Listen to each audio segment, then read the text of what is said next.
Амр бин Астың радиаллаху сахабаның баласы бір христиан баланы бетінен ұрған кезде, жарыстан жүгіруден ұтылған, көтере алмай бетінен ұрған кезде, оны ұрған кезде Омар радиаллаху, Хазірет Омар радиаллаху естиді екен бұл жағдайды, әділетсіздік болған. Әділеттік жасайды, хақын алып береді, христианға бала қиптыға алып береді.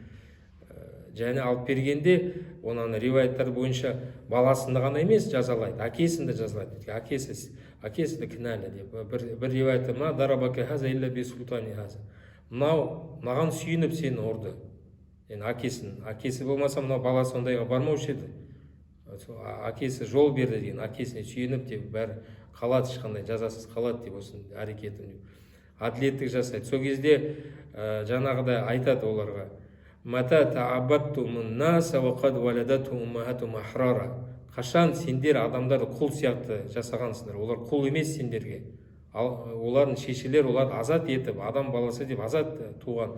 Сендердің хақылары жоқ, ешқандай, олар құл сияқты олармен мәміле жасап деп сондай сөздерді айтады. Ол кезде артынан әрекеттері әділеттікті көрген кезде анау қибты да өзі дінді қабылдайды деп айтады риуаятта. Осындай әділеттікпен жер мен аспан тұр екен деп осылай айтады екен. Ол бір жерде осылай Омар радиаллаху осындай басқа діндегі адамға әділеттік жасайтын бір көрініс көрсетеді бір хадисте. Соған ұқсас екінші оқиға болды. Ол кезде Амр бин Ас радиаллаху сахаба бір яхуди әйелдің үйдің қирату керек болған. Өйткені мешіттің қасында, мешітті үлкейту керек, мешітке қосу керек сол жерді. Сол үшін қиратады, бірақ хақсын береді, ақшасын береді, құнын толығын береді үйдің. Басқа үйдің үшін сізге ақша толық береді. Бірақ ол әйел енді принципке бара ма, жоқ, оны ақша керек емес, үйімді дұрыс істемедің, қиратқан деп Омарға радиаллаху шағым түсіреді екен. Хазірет Омарға шағым жасайды, яхуди әйел.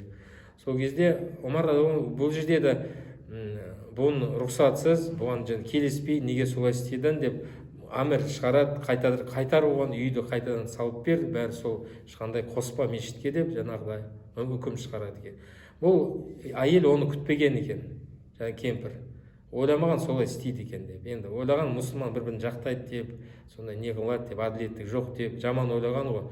Соны көрген кезде бұл да әйел қатты таңғалғаннан ислам дінін қабылдайды екен, мұсылманшылыққа кіреді екен. Және сол үйді хәдие етеді, сыйлыққа береді мешітке. Осындай мұсылман адамдар тек қана мынау неде емес, бұл жерде біреу ойламай кетті, Омар деген осындай ғана тек болды, осындай кісі әділетті болды деп, сол деген деп, біз қайдамыз деп, онда істей алмаймыз деп. Бұл жерде мағына деген әрбір мұсылман адамда, дұрыс мұсылманда осындай Омар радиаллаху сияқты сипаты болады, әділеттік болады, адамгершілік, төзімділік, басқа діндегі адамдарға осылай не жасайды, әділеттік жасайды. Құранда өзі басқа жерде айтылады, Аллах өзі бір бейбіт тұратындармен жақсылық істеңдер, табарума туқситу илайхим деп солай айтылады. Олардың әділетті болыңдар. Құран өзі аят та бар осы жайында, бейбіт өмір сүретіндермен бірге. Осылай осылай әрбір мұсылман адам сипаты сондай. Басқа діндегі басқаларға осылай қарау, әділетті қарау, сондай немен, төзімділікпен немен. Және сол нәрсе қатты көрінді, соғыс кезінде де қатты, одан да қатты көрінген. Соғыс кезінде енді адам сені келіп өлтіруге, сен жерін тартып алуға келген кезде, отанына қол соққан кезде, сол кезде де сол адамды не қылады, бәрі адамгершілік жасайды оған, төзімдік жасайды, кейіпкерлік оған көрсетеді. Оны хадисте анық айтылған ол дініміздің соны хақ дінімізде. Пайғамбар саллаллаху алейхи ва саллям өзі өсиет етеді. Мұсылмандар Пайғамбар саллаллаху алейхи ва саллям айтқанын орындайды. Пайғамбар саллаллаху алейхи ва саллям айтады, Алла жолында енді сондай соғыстар барғанда сол кезде ешқашан өлтірмеңдер, кәрі адамды, қиянат жасамаңдар, ла тағуллу, ла тағдиру, солай балаларды өлтірмеңдер, дін адамдарды өлтірмеңдер, дін неге тиіспеңдер, осындай кәдімгі өсиетті айтылған. Сол үшін мұсылмандар ешқашан бейбіт халыққа ешқашан қырмаған, бейбіт халыққа тиіспеген ешқашан. бұл егерде біреу айтып жатса, бұл енді түсінікті жала екен, әлемде оны куә оған.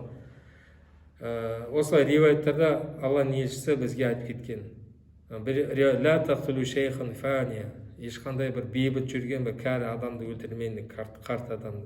Вала тифлан сағиран, кішкентай сәбині өлтірмеңдер, өлтіруші болмаңдар ешқашан. Вала имраатан, әйел баласынды өлтірмеуші болмаңдар.